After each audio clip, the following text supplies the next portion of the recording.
Anybody here ever book a hotel so low budget that Visa calls to see if you've been kidnapped? Any other broke people here? Any broke people here? Yeah. And the cheap seats up at the top? I got it. By the way, this is the earliest late show I've ever done in my whole life. I've never done an early. Usually they're like 11:30, and here it's like right after dinner. It's, tomorrow's early show is during breakfast. And the late show is at 1 p.m. We like to get out. We like to go home. Yeah, I'm broke. Anybody else here have less money than when they were 11? Anyone else? You ever get your credit card declined at a parking meter? Has that happened to anyone here? And you call up Amex like, I need to increase my spending limit by $1.50 right now. They're like, we don't think you can pay it back. It's happened to me though. You ever go to the ATM, look at your balance, and it's so low that you just start laughing out loud? Like, I went to the ATM the other day, I was just like, $7. I don't know what I'm gonna do. I actually turned to the guy behind me, I was like, hey bud, do you want my PIN number?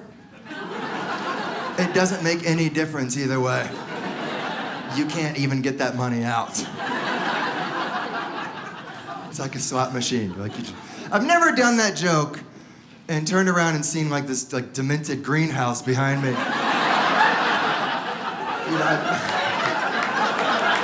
Never in my life. It's beautiful, but I feel like Mr. McGregor's gonna come out with one of these things at any moment. And they have the curtain, and they have the...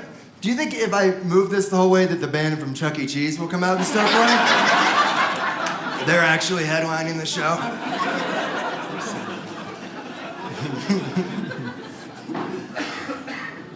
It's good to be here, guys.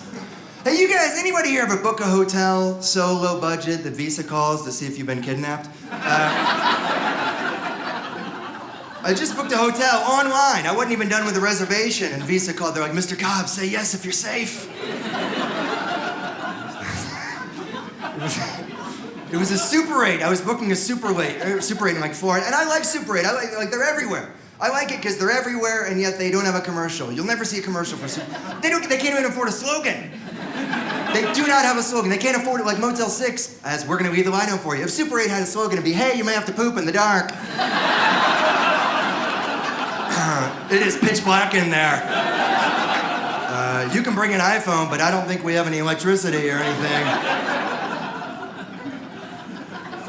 What I'm trying to say is you never want to stay in a hotel where they're surprised that you came there. You never want to stay in that hotel. You could go to a Super 8 with a reservation and they're like, oh, you're actually here. We weren't expecting anybody. I hope you brought your own towel. Follow me, but stay low. You ever go to a hotel and they give you a room number that's a single digit and you just feel weird about the whole thing? Like most hotels, they're like, oh, you're in 1820, elevator's down the hall. You're like, all right. Super 8's like, okay, you're in 2 with Dave. He's been waiting a long time for you. So if you could just hurry it along, I would really appreciate it. Show confidence. It smells fear. Love it. I've only been here, for 6 hours? People were like, oh, it's really nice. People are really nice. And I'm like, all right, prove how nice you are. And then the guy at Alamo Rental Car gave me a hug. You checkmate. There you go.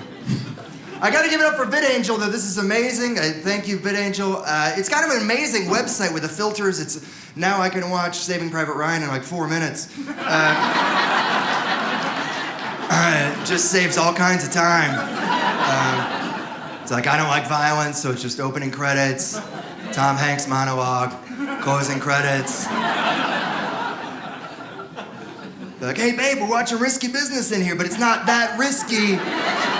And it's more of a hobby than business. But it's fast. It feels like a preview, but it feels like a preview. It's a silly thing. People were already like, hey, you family friendly? We're gonna have to filter you. I was like, I don't know. Like, I have a family that I'm nice to.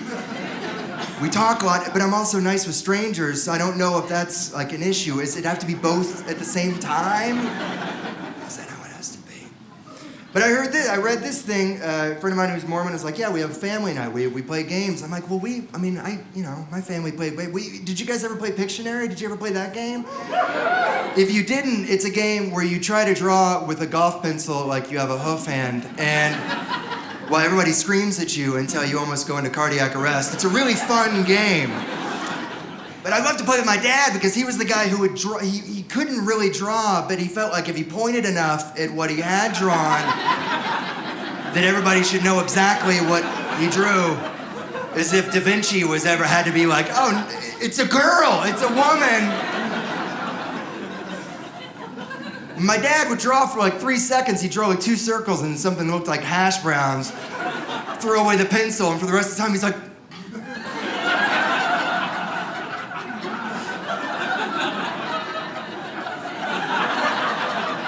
Dad, why don't you draw something else? Because I don't have to. You just look harder. You know, is it bacon? No! Just look harder.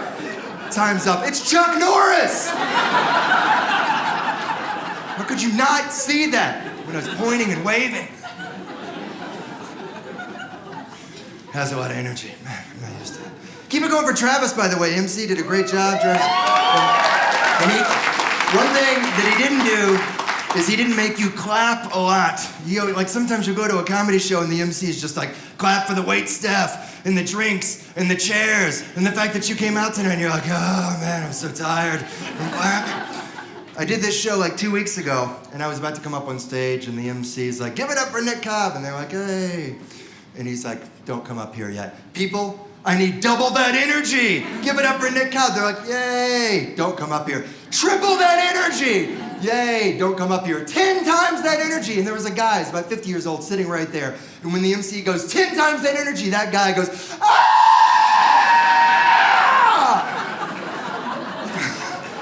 Like, how am I supposed to follow that?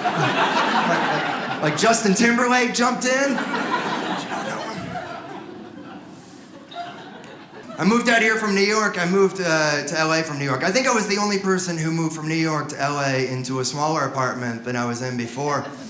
My place in New York, pretty small. My place in LA is maybe 200 feet. I don't think it's square feet. I think it's just 200 feet. I think I've been living in some guy's hallway for the past 4 years and he's just been really polite about it. I may live in a panic room. You ever lived in that small of an apartment with a roommate? My wife and I, when we get in an argument, we're so close it feels like we're fighting inside of an IKEA display. Because like in a normal apartment or a house, you can like slam a door if you're angry, kick over a chair, you know, for emphasis. We don't have any furniture, and we have one door, and you don't want to just leave. So the other day we were having an argument. I was like, you did what? But then all I could do to punctuate it was just kneel down and just deflate our air mattress. I was like, I'm leaving.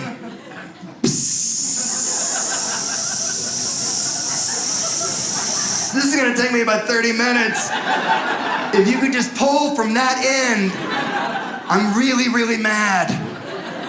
I'm gonna take the pump with me. You're not gonna believe this, but it's absolutely true. My shower is in my kitchen. That's how they laid out the apartment. It's stove, shower.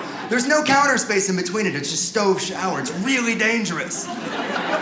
It's all kinds of fire hazards. When I was looking at the apartment, I asked the landlord about it. He's like, this is his excuse. He's like, well, it's a pre-war apartment. It's pre-war. It's before building codes and laws and rules, back when people could do what they wanted. I'm like, all right, but that's what they wanted to do?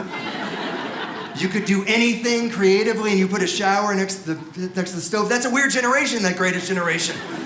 It's like your grandfather stormed the beach at Normandy. He was a brave man. He also had to poop in the oven. He was a strange guy. It's a real odd bird.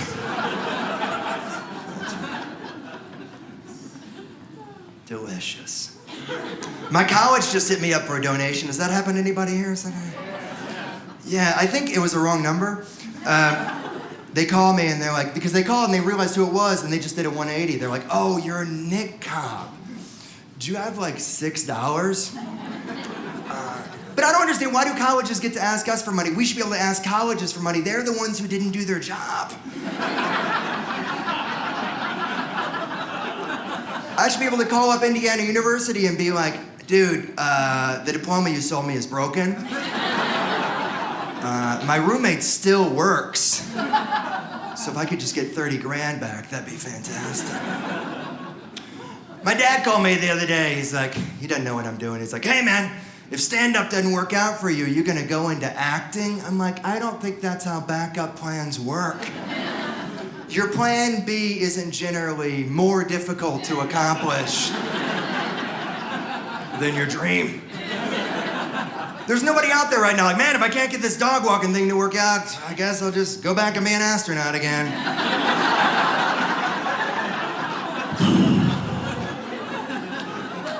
Hey, I heard you're gonna play for the Lakers next year. Yeah, I may have to if Panda Express doesn't call me back.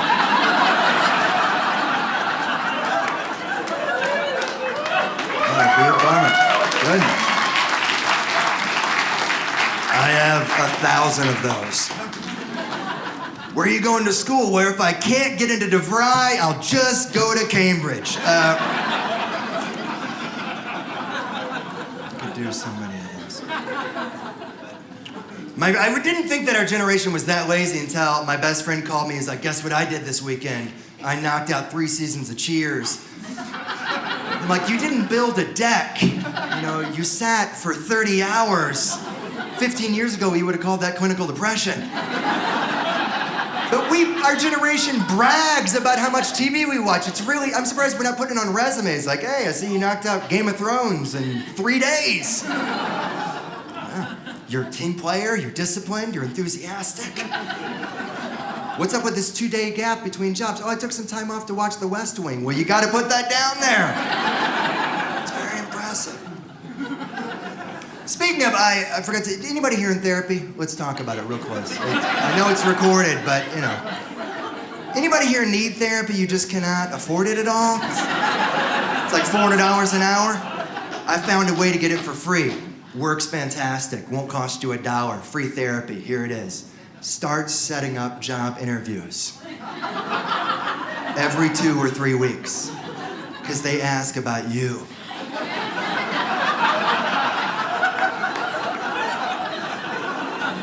You won't get the job. But you will get that stuff off your chest.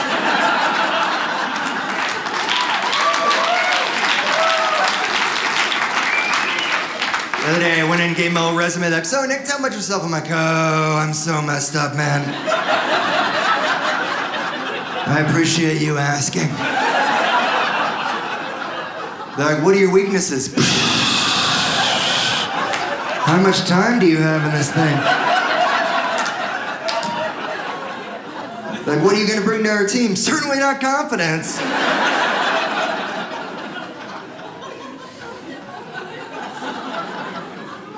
My best friend just sent me over his resume. He's like, hey, can you look at... You ever looked at your best friend's resume and been like, I think you maybe should go back to school? Most people's resume is pretty standard. Your name, you know, email, phone number, education. My best friend of 20 years put just his first name, then an apostrophe S and the word resume. It's literally Jared's resume and then a picture of himself answering the phone. He was like, can you help me get a job? I was like, send over your best macaroni necklace. And the cover letter that starts with, what's up?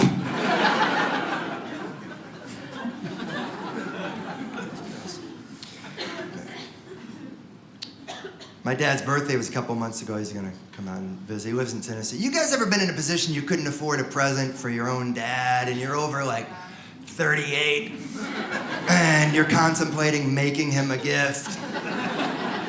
Like your handprints on a sheet of paper, a Cheerio necklace. So I'm like, I don't know his style. Forget that. I'm gonna nip this in the bud. So I called my dad. I was like, Dad, I'm gonna level with you. I don't know what you want for your birthday this year, but how about you just take $60 out of what you normally give me every month?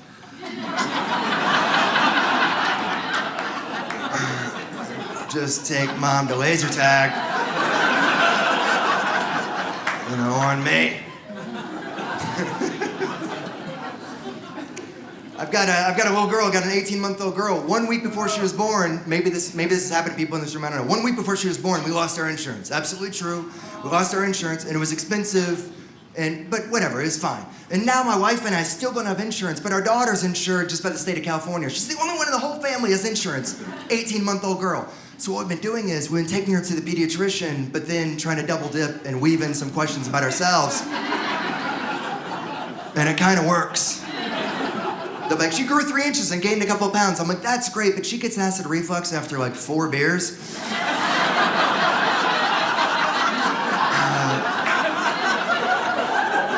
So could you just give us the Percocet, please? She has some lower back pain. I love my wife. She looked at the doctor with a straight face and she's like, my daughter's bloated and wants to know if she can still fit into a size 6. She's a baby. She's a baby with a wedding to go to next weekend. But she's already, my wife's already talking about having another kid. Like we're gonna have 1 kid and she's like, yeah, let's have another kid. And I know that a lot of people say this, but I just can't handle another pregnancy. I can't handle the mood swings. I know women in here are like, you can't handle the mood swings. No, I can't handle the mood swings. I can't handle it. 1 month in being pregnant, not that pregnant. My wife comes up to me, she kisses me, and a second later she's like, no, I realized I wanted soup. She said that really happened. We went from kissing to just eating soup on the floor because I'd already deflated the air mattress. How could you confuse, like, kiss? How could you? No guy in here has been kissing his wife and like, no, I just want to go work in the car. I don't know how I got those two confused. Mood swings, they're crazy. Like 5 months into being pregnant, she yelled at me once for reading. I was reading in the corner. I was hiding in our apartment. And just for no reason, she just goes, you're so irritating right now. And I'm like, how? She's like, I can hear your eyes. Left to right, we get it. You can read. But can you do it quietly is the real question. Yeah. You guys are nice. Yeah, we don't, even though she's 18 months, we're still not really sleeping. Not really, because somebody gave us a video baby monitor where you can clip a camera onto the side of the crib and you can watch from a monitor in the other room. Which sounds good, but my daughter just stares straight into the camera the whole night and breathes like she's some kind of demon seed from Insidious or Paranormal Activity. We're like, hey, how's she doing? And she stares. And you're like, so then you're not scared that she's not gonna sleep, you're scared she's gonna kill you and you'll just never be able to sleep again. So we're like, forget that. So we switched it up and we put the camera on us and we gave the baby the monitor. And we just stare at it and ask when she's gonna start paying some rent. I don't know. But we get more sleep than we used to. I mean, really, everybody, parents know that. Like when your kid, first month, you really just don't get it 1 hour of sleep. You get nothing. No sleep first month. And you can't even go out in public because you're so tired that you just start saying random stuff out loud because you're such a zombie, you don't have a social filter anymore. I was in an elevator, packed elevator, and for no reason, out loud, I just go, I've got to go to TJ Maxx. I just said that out loud. And I didn't have to go, but I went because I was humiliated and I'd already put it out in the universe. But you really shouldn't go to TJ Maxx when you're that tired because you just go into like a 5-hour trance. You should really have an egg timer on you because you go in to get a baby toy and you end up getting like a kayak and a dog. My wife's like, did you get diapers? No, but I got this boat and a basset hound, so it all worked out, I guess. Goodness. So what, Trump's been in office, about a month? We got Trump in office about a month. I'm not political. I'm not a negative person, but anytime in an election, when somebody wins the election, and all they've done the whole campaign is just talk bad about their opponent, like just no ideas, no solutions, just trash their opponent, and they get the job. It's amazing. It makes me want to go on a job interview and do nothing for the hour, but just talk bad about everyone waiting to interview for that job in the lobby. Because apparently it works really well. They're like, why should we hire you? Why should you hire that moron out there? That's the real question. Brown jacket and black shoes, are you kidding me? Does he look like he has a plan? I'd love to hear his plan. Love to hear it. You can't make coffee like I can make coffee, please. Who else married here? Anybody married? How many married? Yeah? Are you guys married? You're raising your eyebrows. Yeah. How long have you been married? Almost 20 years? It's a long time. I've been married 4, so I want to see where it's going. So let me ask you a question. By the way, let me say this real quick. I was just in San Diego, and this kid came up to me after the show. He's a kid. He's like 21, 22. He's a hipster. He's wearing like a kite. And you know the type. He's like, hey, man, how long you been married? I was like, 4 years. I promise he said this. He goes, wow, 4 years. What's the secret? The secret of a 4-year marriage? Usually he asks like people who've been married 50 years. Not, what am I gonna say? Like, we like bagels. We really, she got me to start flossing. It's just the whole thing. You ask a woman who turned like 110 what the secret is, not some dude who's like 28, like, are you gluten-free? How did you last almost 3 decades? But anyway, let me ask you a question. What's your name? Greg. Let me ask you a question, Greg. After 20 years of love and commitment, do you still overhear your wife when she's talking on the phone with her friends, do an impression of you that makes you sound like some kind of illiterate caveman? I just want to, if after 20 years she's still like, yeah, we were gonna go up, and then Greg was like, I don't want to go out in this weather. It's so cold outside. Take that as a yes. I feel like it could be a 90-year marriage and they still think we talk like that. Like, yeah, we were gonna go outside for lunch, but then he was like, I can't find any tennis balls for my walker. I'm like, is that really how your husband talks? Where'd you guys get married? Is that a local place? Yeah. Is that local? Yeah, I like it. I like when people getting married. Well, anybody else here tired of people getting married and making you fly halfway around the world? As if they're married. Like, 2 of my friends decided to get married in Brazil. They're from Tennessee. They're not Brazilian. I'm like, I'm sure Brazil's beautiful. Why do you want me to spend $4,000 in all my vacation days just to watch the end of our friendship? I don't know why I have to do that.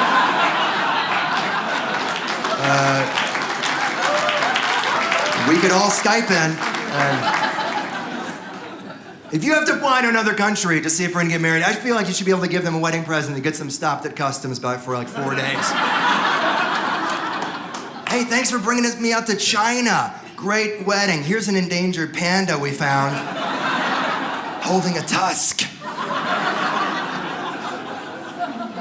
And they wanted presents. I don't even understand why people getting married local get presents. I don't understand wedding gift registers because it's like the happiest day of your life. You've never been happier. You're marrying the love of your life. You don't need presents. You know who needs presents? People getting divorced. They're the ones who need a gift registry. I'm not divorced, but I feel like that's fair. Like a guy gets kicked out of his house, you know, maybe sleeping on his mom's ottoman. You don't think he'd like a George Foreman or a lamp or something? You know, some sweatpants. You don't think he'd appreciate that?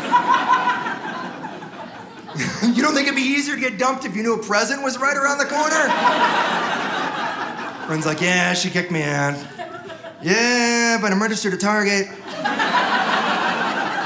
And Sky Mall magazine. I love Sky Mall, man. Love it. Love it. Sky Mall lasted 20 years. They sold stairs for dogs on planes. Like, that's an American success story. Only in America. And I supported them because I'm weird with turbulence. And when I was on a plane, there was turbulence. I'd buy something from Sky Mall because I figured if I don't make it, my wife will still get a gag gift in like 3 months. Like, she's sad, but then UPS guy comes, full-size garden yeti. She's not so sad anymore. Especially when you don't have a yard, but you gotta put it in your shower that's like right next to the kitchen because that's the only space you have. But we don't even give each other presents. We really don't. Valentine's Day, my wife gave me, I guess what you would call like a love coupon or like a couple coupon for like a massage or something. And it wasn't one of those that you can just like cash in to anyone that you see on the street. It was just for her. I would recommend if anybody here ever gets one of those, try and cash it in right then and watch the expression on their face because they don't appreciate it. They're like, Merry Christmas, and you're like, great, I'll take this right now. I'm like, no, you can't do that. I just gave that to you And you're like, I want to talk to the manager. I've spent a lot of money here. This should be redeemed. Because when are you going to cash it in? If not then, 6 months later, she's going to laugh at you. She's going to be like, did you think that was a real present? It's construction paper and crayon. The only way to be a good gift, and this go from bad to great, is if it's stipulated somewhere in the rules, you can cash it in anytime you want. If you come home at midnight, she's like, you're 6 hours late, dinner's frozen, what are we gonna do now? Well, it says here, you're gonna give me a 1 hour massage.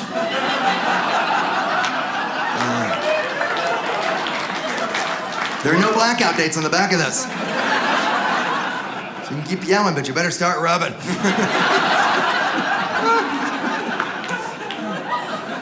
Did you propose on one knee? Did you get on one knee when you proposed? You did? I tried to, Greg, but my apartment was so small, I physically couldn't do it. I literally was like, I love you, and then I sat on the stove. So it wasn't romantic, really. But I'll say this, any walk of life, I don't care who you are, every time in your life you're on one knee, you are in a great situation. But every time you're on both, you're in a bad situation. 1, proposing to your girlfriend. Great. 2, begging your wife. Not great. 1, getting knighted. Awesome. 2, getting beheaded. Not great. 1, listening to an inspirational halftime speech by your favorite football coach. 2, I can't tell that in Provo. Can't tell it. That would be major filter time. That would be major filter. Let's just pretend I didn't say that. Tell you what, though, I love being married. I kind of miss being single in a way just because it's just such a simple life. Single people won't say that, but they don't know what they're talking about. It's really, like my wife and I went camping for 3 days. That took a month to pack for. That's married packing. Single guys have no clue what I'm talking about because single guys packed for every trip they've ever gone on like they just found out a hitman is after them. They pack lightning, they pack like Indiana Jones. It's just, oh, I'm going to a wedding? All right, revolver khakis. They're good. And half the time when single people are packing, maybe women too, they pack at like 4 in the morning and they have no memory of what they packed. It's like the hotel welcome basket. They're like, oh, what I bring with me? Oh, a super soaker. I brought a huge water gun and a burrito. That's what I've got. Friend's like, hey, we're gonna go out to eat someplace nice. What are you gonna wear? It's like, I guess a fitted sheet. And a snorkel, that's all I thought to bring. I'm a size 14, guys. I'm 6'4". You ever go shoe shopping and they don't believe your size? That always kills me. When they're like, what size are you? I've been a 9 for years. You know what? Shut up. Can you put your bare foot into this medieval raccoon trap for me? Yeah, you are a 9. I'm kind of tired of teenagers right now. No offense if there are any in the room. They're just so loud. I feel like everywhere I live, the teenagers are so loud. I was back in New York in a subway, sitting across my whole group of teenagers. I guess they'd just seen a superhero movie, because out loud, they were having that typical post-superhero movie conversation. Like, hey, what kind of superpower would you want to pick? Any superpower? I don't know what kind of superpower would you want. I don't know what kind of superpower would you want. One girl screams, I'd want to be invisible. Now, I'm not usually confrontational, but I leaned over and I was like, hey, invisibility wouldn't really work if you couldn't shut up. They'd still find you. Where's the invisible teenage girl? Oh, the floating iPhone. We got her. You know, when I first moved out to LA, I booked a commercial on the Super Bowl, and it doesn't pay that much. And you have to watch yourself in high def, which is the worst part. And I'm doing this because I have this piece of skin here that I've never noticed in my life until I was watching it during halftime of the Super Bowl, and it looked like I was trying to smuggle a croissant. It looked like I was on my way to feed birds. That's what it looked like. And then you get backhanded compliments. That's what happened. We were at a Super Bowl party. My wife, like the commercial just aired, a little bit too loud. My wife's like, hey, you look pretty good. I couldn't see your man boobs. That was her compliment. You're like, you ever get one of those, hey, I love your style. You just don't care what anybody thinks, do you? I like it. So my mom just got on Facebook, guys. Pretty excited about it. You guys, any of you have a mom or a dad that got on Facebook and started writing on your wall, but seems to think that nobody else can read what they've written. My whole wall's like, hey, good show, let's go out. My mom wrote, hey, did you get that $200 I sent you? Because you need new pants. And then my brother commented, are you really still getting money from Mom? And my mom liked his comment. And I blocked him. I don't need negativity in my life. I don't need it, not anymore. I spend all day on the computer. I hate the computer. Anybody else here spend a good 2-3 hours a day just resetting your passwords online? Not even setting them, resetting them. I love the websites where they demand you change the password, but then they just judge the new one that you're putting in as they don't even let you finish the password before just telling you how terrible they think it is. Like iTunes will be like, you gotta change your password. You're like, okay, you type an A. Weak, that's weak. What were you thinking with that password? Like, did you think that was my entire password? That's the kind of hotshot I think I am. I just stroll around with an A as my password. Go ahead, hackers, try to get in my Downton Happy episodes. Good luck. Oh, you got it. Oh, okay, all right. How can they expect you to put together a good password if they're just heckling you just immediately? Be like if you're like an Olympic high diver and you just started to climb up the ladder. You're like on the 3rd rung of 40 and one of the judges stands up. They might get a whole lot better than this. That's like a 2, maybe.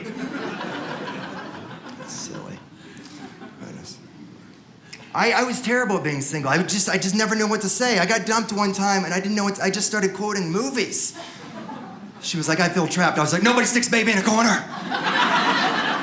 I want to see other people. I see dead people. I didn't even have the right rhythm. I just said it out loud. I love it when you get that laughing rejection when you're single. You would ask a girl out and she just went up to a girl, was like, hey, you want to dance? She's like, no, not at all. And then she turned to her friends when I was still just there. She's like, hang on a second. Did you hear what he just said right there? Yeah, right. He came right up to me. He's like, do you want to dance with me or something? Of course, we weren't in the Little Shop of Horrors at the time, but maybe that would have made a difference. She'd been scared. It would have worked out. I love some movies. I just watched the movie Footloose for the first time. I had no idea that a guy could get so angry that he just started dancing. I had no idea that if you're stuck in traffic for that long and you're just like, will you just merge, please? And you're just like...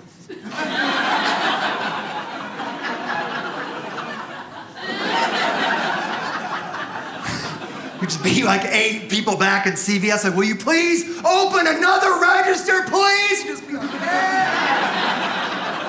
That's how I work this out. That's how mad I am. So silly. Hey, can we acknowledge that The Dog Whisperer would be a more fun show if he really were just whispering to the dogs? If a woman was like, my St. Bernard won't stop barking. Hang on a second. Hey, please shut up. I'm a whisperer. I'm a big guy. Anybody here a Titanic fan? Anybody else here a Titanic fan? Huh? Yeah, kind of.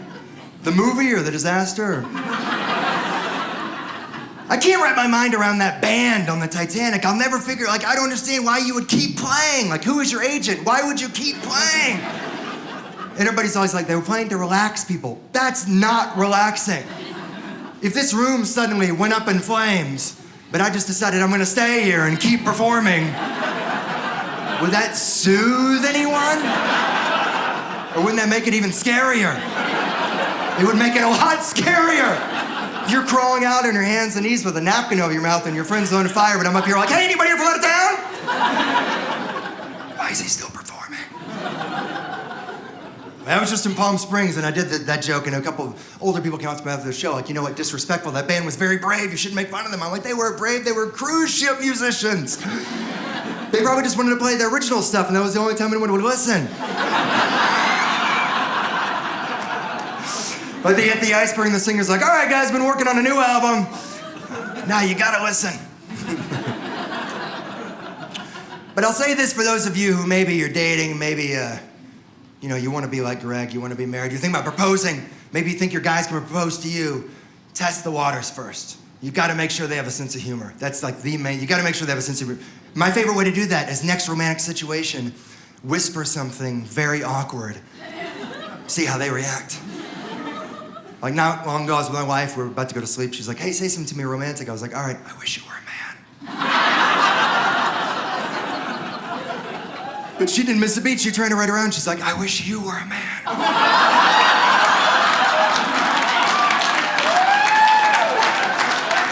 I proposed right there. Because I like feistiness, I like it. And the only reason it works, and it does, is because whispering is kind of inherently creepy. There's something just strange about it. You can say something to someone in a normal voice, they think nothing. Whisper the same thing, it's awkward. There's no going around. You can go to somebody right now, outside, for a complete stranger, as long as it's a normal voice. Whatever, you could be like, I love kids. And I'm like, you should be a teacher, whatever. But you cannot